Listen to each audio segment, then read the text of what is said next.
On nous impose des choses en fait à travers les panneaux de signalisation. Et en fait, on peut aussi très simplement se les réapproprier. Quand je suis en journée avec ce gilet orange sur les épaules, ils pensent que je travaille naturellement. Et personne ne me calcule, je peux faire ce que je veux. Pour être rapide, j'utilise des pochoirs. Je découpe avec un cutter. C'est de la dentelle presque.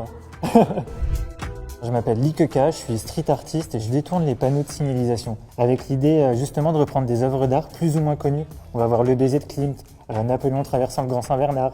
Derrière moi, on a le fils de l'homme de Magritte, on a le cri de Munch.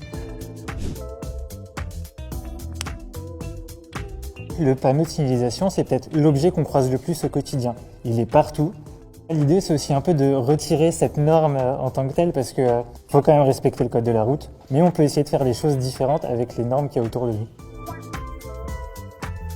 C'est quasiment que des panneaux que j'ai achetés neufs. N'importe qui peut en acheter, même en tant que particulier.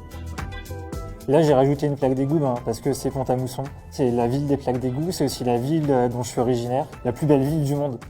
Ça, du coup, c'est la cathédrale de Toul. C'est parti ?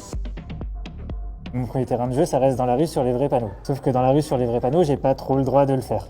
Donc pour ça, j'essaye d'être rapide. Pour être rapide, j'utilise des pochoirs, donc une feuille de papier un peu cartonnée. Je découpe avec un cutter, je bombe, la police elle a pas eu le temps de t'attraper.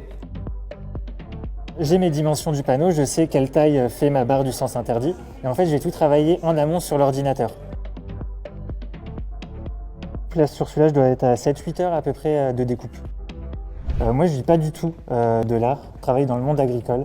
Ça n'a rien à voir.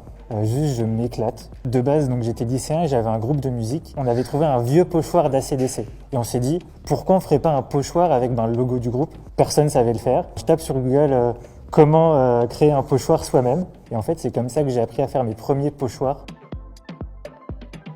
Celui-là, j'ai une mairie, toujours en Meurthe-et-Moselle, qui me l'a acheté en rapport au cancer du sein pour l'exposer dans le cadre d'Octobre Rose. Et en fait, maintenant, il est toujours dans l'entrée, dans l'accueil de la mairie.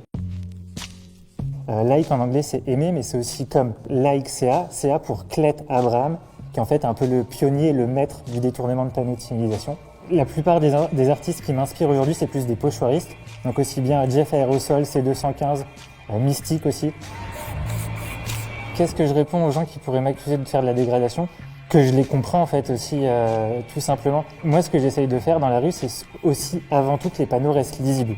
Déjà, ça se retire très facilement. Un coup de Karcher et tout s'enlève et le panneau redevient comme avant. Et aussi, en fait, aujourd'hui, on a facilement 10% des panneaux qui se trouvent dans la rue qui sont déjà plus aux normes pour plein de raisons. Comment on le sait? Derrière chaque panneau de signalisation, en fait, il y a une date qui est sa date de fabrication.